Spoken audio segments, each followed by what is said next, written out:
Prajwala is an anti-trafficking organization working on the issue of sex trafficking and sex crimes, from rescue to rehabilitation and reintegration. We are involved in all aspects of anti-trafficking. We also do a lot of work in prevention. The most important thing is to prevent second-generation prostitution by providing educational opportunities to children of women in prostitution. For 20 years, I have been rescuing girls from prostitution. And I have rescued over 12,000 girls out of prostitution and sexual slavery. I see these girls dying a million deaths every day, out of shame, out of pain, out of rejection, and out of guilt of a crime that they never committed. I met one of the victims in the video, and she said, "There's no closure for me. Every time I walk out on the road, I walk out on the street, I feel people have seen my video. Can you actually ensure that the video is blocked?" I had no answer. My biggest challenge is a civil society. It's you and me. My biggest challenge is your blocks to accept these victims as our own.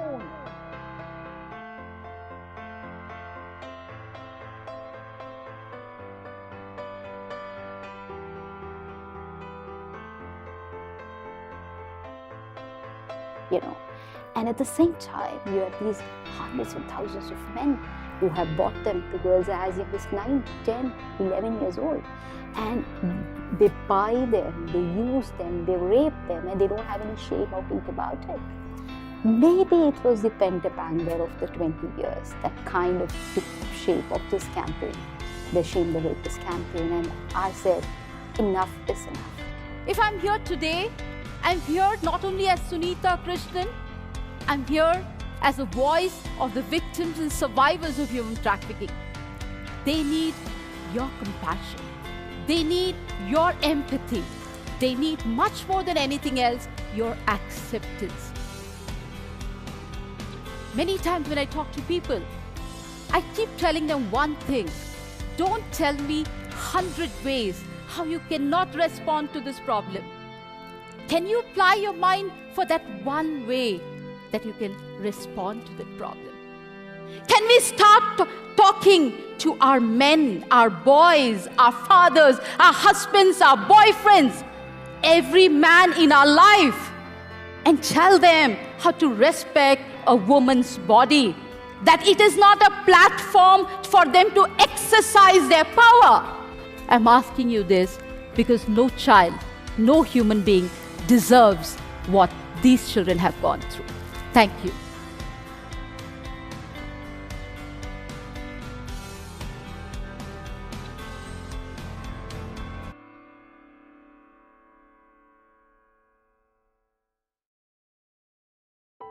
So one of the most obvious questions what people ask you, it's really obvious, but I'll ask you again. How did Prajwala begin? Prajwala started in 1996, but the mission of Prajwala started much earlier, because the idea to do something like this was not born in a day.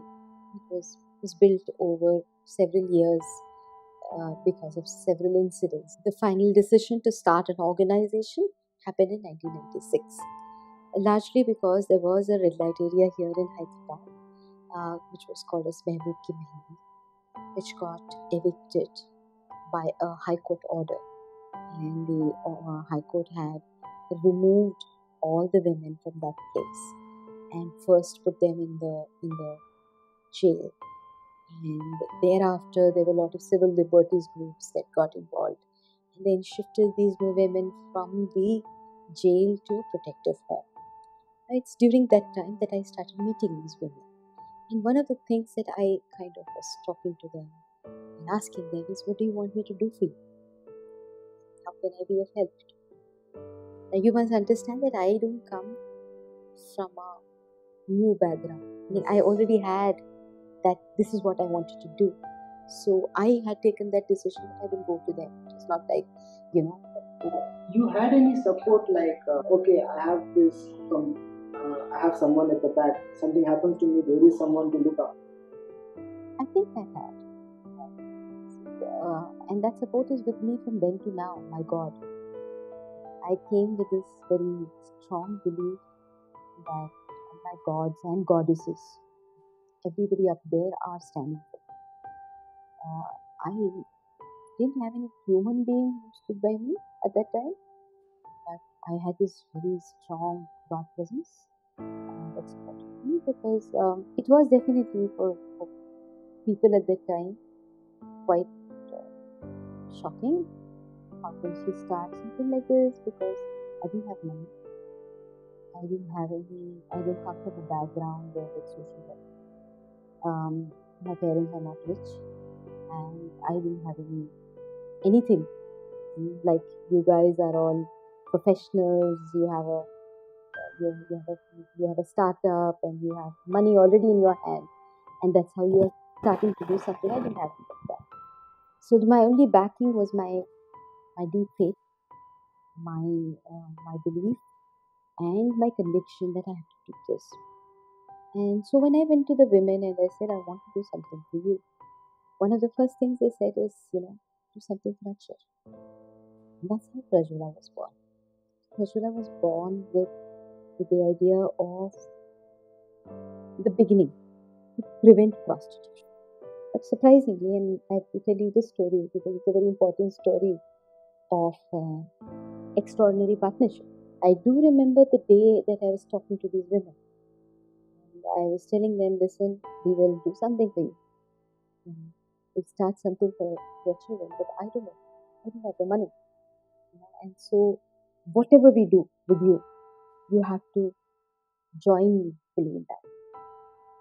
I was in my mind thinking, and I was saying that, how can these women happen? They are all in such a dire situation. They have been thrown off their houses. They've lost all their property. They have lost everything. Their entire thing was burned down at that time. What are these women going to do? This is what I was thinking in my mind. But in my mouth, I was saying this. Utter shock. An utter shock, I can't tell you. Even today, I cannot describe that shock. The women said, okay, we will. And then I'm like wondering, what are they going to do now? Oh. Next 5 minutes, it was a miracle in front of me. Somebody took their anklet, somebody took their bangles, somebody took their earring. Everything was kept in the front. And they said, okay, this is our contribution. That is how the first place for Prajwala was taken. The first place to take a rent was taken from the money that they were. I was the first teacher. That's how Prajwala was born. Almost a decade ago, in one of your TED Talks, you said like society will help in a way, like they will contribute and everything, but they will not accept them as one of them. Has it changed, or is it still the same? The fact that you're here, yes, means that it is changing. It is not changed, but it is changing. It is happening. It is very, very multi-layered. There is some amount of change happening. That is why so many of you all today are supporting this cause. But at the same time, there is also an acceptance in the society for this kind of a problem. Like, there is a big part of the society which believes that prostitution is necessary. They think that prostitution is something like a necessary evil.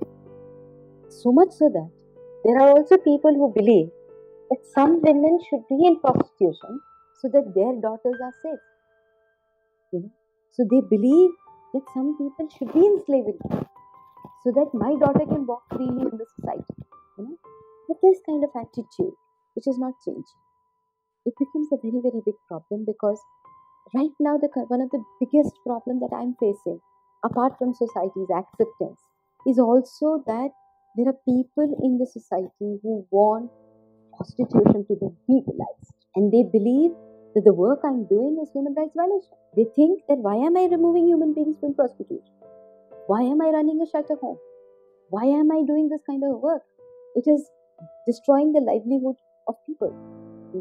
So there are people who are actually conspiring to destroy me and saying that no, this kind of work should not be there. That is also becoming a big challenge. Both of the things comes from attitude.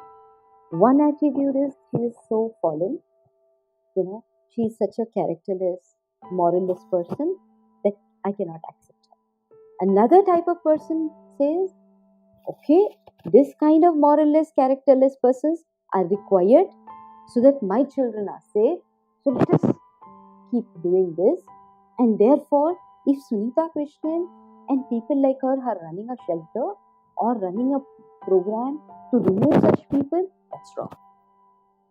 Because if all these women are removed and all these women are rehabilitated, what about my daughter? How will she walk on the road? This kind of a complicated mindset which actually accepts slavery, accepts exploitation of somebody else, that also is a very, very big challenge. Trolls and haters. How do you deal with these people? Yes, people do question the motive. Why do you do this? Okay, people do make very, very, sometimes most people don't understand why am I doing this. So then there is a whole lot of people who are like, breaking their head. Why is she doing this? What is she getting out of this? Then they think maybe she's amassing wealth. That I don't take 1 rupee from this organization. That I have been a volunteer for 25 years. That nobody wants to see. There are people who look at me fully and they think, why is she looking so prosperous? People don't think that I have a husband, who's well earning. He's a film director. He makes movies and there might be some earnings coming and he might give me a gift. All that. So there is a perception, you have to look like a bhikari, and you have to carry that jhola bag and you have to look as if you're from Ethiopia. You have to look starved. This is a perception. So at one level, I don't go around answering. Because see, what you think is your problem, not mine. What is my problem? My problem is my work. Okay? So long as you think what you think, I have no problem. But if your thinking starts affecting my work, then your thinking will become a problem. I am not here to gain a certificate from you or anybody else. So whether you like my work or you don't like my work, whether you certify my work or you don't certify my work, that is not my problem. I will continue doing what I am doing. When will you become a problem to me? The day your thought, your attitude becomes a problem for my work. That is when I start responding. So many, many challenges that we face, normally we don't speak. If I have to give you an example, last week there was a very, very malicious and vicious article written about us in a very big international paper. The sum and total of what was written was, I'm doing human rights violations, I beat up women, I run an organization which is keeping women in slavery, and that I should be closed. This is the sum and total of what is written in the paper. It's an international paper. Now for many years, all kinds of chichora talks go on everywhere and it's not bothered. This when it happened, we are filing a defamation suit. We are taking them to the court. Okay? We are not saying we will keep quiet now. Okay? Because it is not about me. It is not about my organization. It is affecting my work. It is now directly saying we stop this work. So that is where people like us start reacting. We will react only if it directly impacts the work. Otherwise, we just complain and complain. We don't do anything. And then you come up with this statement like, it's your choice. If you want to do something. Now you're doing, right? Today, किसी ने मेरे को एक message भेजा कि हम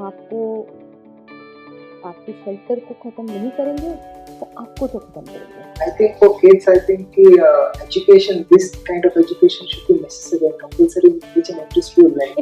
Not school, every family. सब चीज आप स्कूल में क्यों तक डालते हो आप? अरे साला अपने घर से शुरू करो.